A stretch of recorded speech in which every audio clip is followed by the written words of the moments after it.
Bien, aquí comenzamos con una breve historia del calor, cómo fue evolucionando, no fue de un momento para otro, sino a través de la primera explicación que se da es la teoría del flogisto, donde en el siglo XVII, o sea, estamos hablando del año 1600, estos científicos, médicos principalmente, Bacher, que es físico, alquimista, que es el precursor de la química, y médico, y esta persona, Stahl, otro médico, van a trabajar y dar una explicación de la combustión, ¿tá? A través de algo llamado flogisto. El flogisto es una sustancia, y como sustancia tiene masa. El flogisto tiene masa.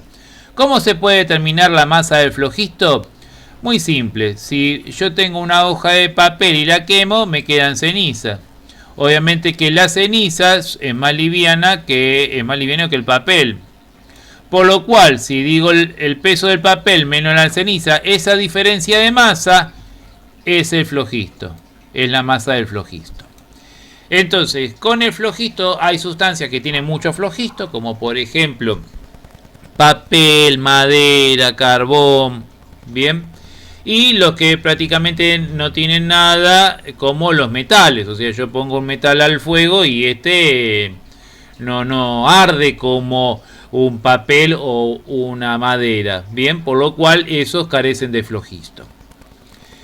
100 años más tarde, Lavoisier, por el año 1700, empieza a estudiar la parte de combustión. ¿Por qué estudia la combustión?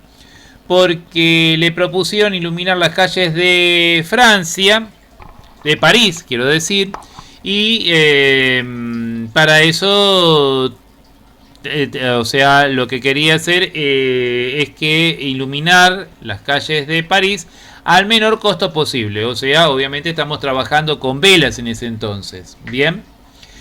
Entonces empieza a estudiar eso y encuentra en su investigación de la combustión, encuentra este gas oxígeno que era vital para la combustión.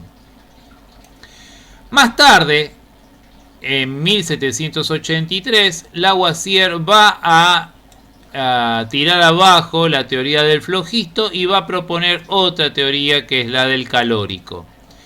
En este empieza a trabajar sobre lo que hoy conocemos el calor, y el calórico, al igual que el flogisto, lo que van a tener en común es la idea de que es una sustancia que tiene masa.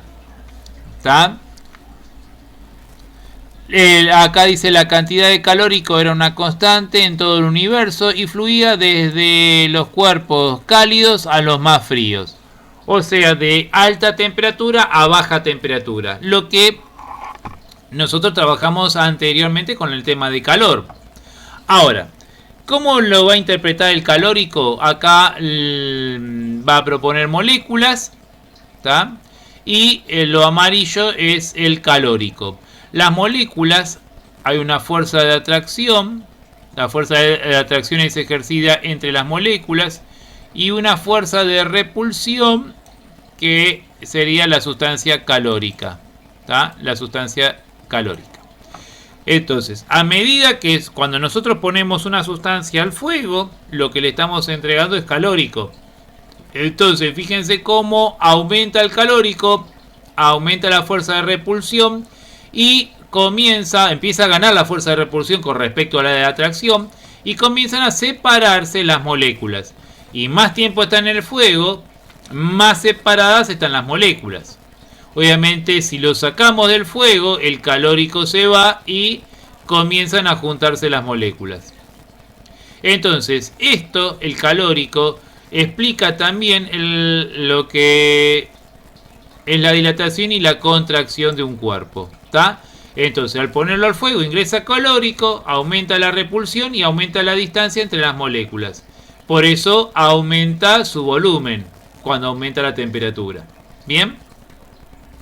A la par comienza también la teoría cinética, o sea, no es que se da que va a ser la única teoría que va a explicar la contracción y dilatación de los cuerpos cuando aumenta la temperatura.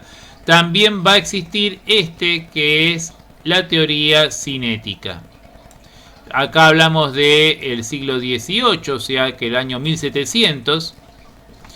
Y lo que van a proponer es el movimiento de moléculas, lo que hoy trabajamos. Pero fíjense que sus raíces empiezan por este filósofo en el siglo, ahí dice en el 50 a.C., Lucretius, propuso que los cuerpos macroscópicos aparentes estáticos estaban compuestos a pequeña escala de átomos que se movían rápidamente chocando entre ellos. ¡Wow! Es algo que hoy lo tenemos claro, pero 50 antes de Cristo ya proponer esto es interesante, ¿no?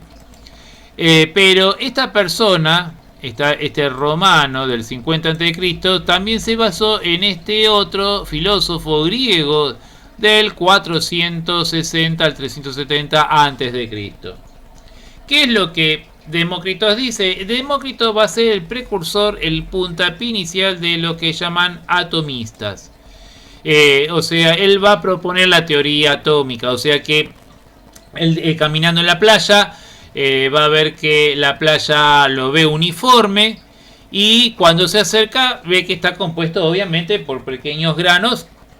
Y eso le da la idea de decir, bueno, entonces todo lo que vemos, un árbol, una pared, una piedra, lo vemos en forma uniforme, pero si nos acercamos mucho, puede ser que esté compuesto por granos, ¿está? O sea, por átomos. Y de ahí surge la teoría atómica, ¿bien? Bernoulli ya en 1738 va a tomar esta teoría atómica y va a indicar que el calor es simplemente energía cinética de las moléculas, o sea, movimiento molecular. Pero fíjense que Bernoulli es matemático, estadístico, físico y médico. En este caso, lo que él propone es mucho mejor que lo que propone aquí nuestro amigo Lavoisier. Pero ¿qué pasa? Él está hablando de energía cinética y todavía la energía cinética estaba en pañales acá, todavía no estaba bien trabajado. Va a tardar 100 años y con este otro médico y físico, Helmholtz, para afianzar el tema de conservación de la energía. ¿Tá? Igualmente fíjense que estamos hablando de una conservación. Lavoisier hablaba de la conservación del calórico y acá estamos hablando de la conservación de la energía. La cuestión que en este caso, a diferencia del otro, la energía no es una sustancia, sino está relacionado con el movimiento molecular. ¿Tá? Que va a estar relacionado con la energía cinética. ¿Por qué también es importante la parte de matemática y estadística? Porque la temperatura está relacionada con la velocidad, pero las moléculas van a distintas velocidades. Entonces lo que tenemos es un promedio de velocidad. Y si hablamos de promedio, es a donde interviene la estadística. Hay moléculas que van más rápido, otras que van más lento. De todo eso tenemos un promedio. Y ese promedio está relacionado con la temperatura. Bien. Entonces, para este modelo que va a proponer teoría cinética, necesitamos un modelo matemático, principalmente la parte de estadística, y la parte de física, el concepto de átomos. Entonces todo eso, como estaba en pañales, no va a tener tanta fuerza al principio la teoría cinética. A medida que todo eso fue evolucionando, va a tener más fuerza. Y Helmholtz lo que va a introducir el concepto de conservación de la energía, fundamental para la teoría cinética. Y están acá los distintos modelos. En estado sólido las fuerzas de atracción son muy fuertes, o sea que las moléculas vibran pero no se trasladan, están en este movimiento, en este lugar. Después, en estado líquido existen fuerzas de atracción, pero más débiles que las sólidas, ¿tá? Y ya las moléculas comienzan a moverse. Y en este caso ya no existen fuerzas de atracción, ¿tá? No existen para nada fuerzas de atracción, por lo cual las moléculas se mueven mucho más que en este caso.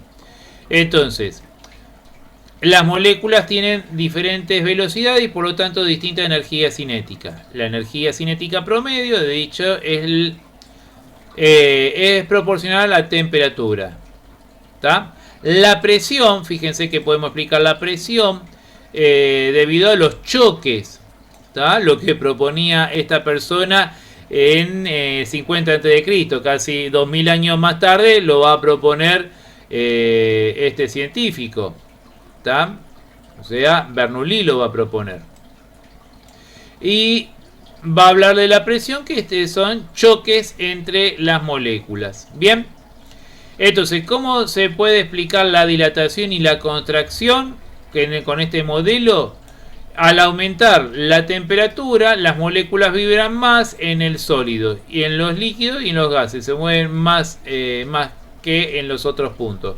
Por lo tanto, ocupan más lugar.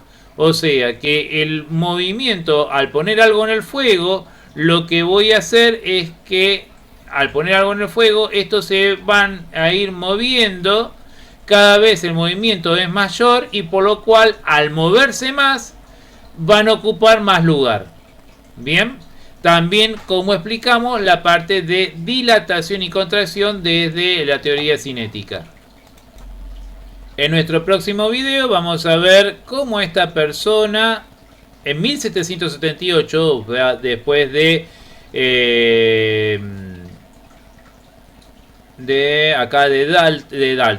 Bernoulli, 1738, va a basar los conocimientos de esta persona a esta para proponer y explicar ciertos fenómenos que se daban en los cañones y que el calórico no lo podía explicar, pero sí la teoría cinética podía explicar esos fenómenos. O sea, esta persona va a dar el puntapié inicial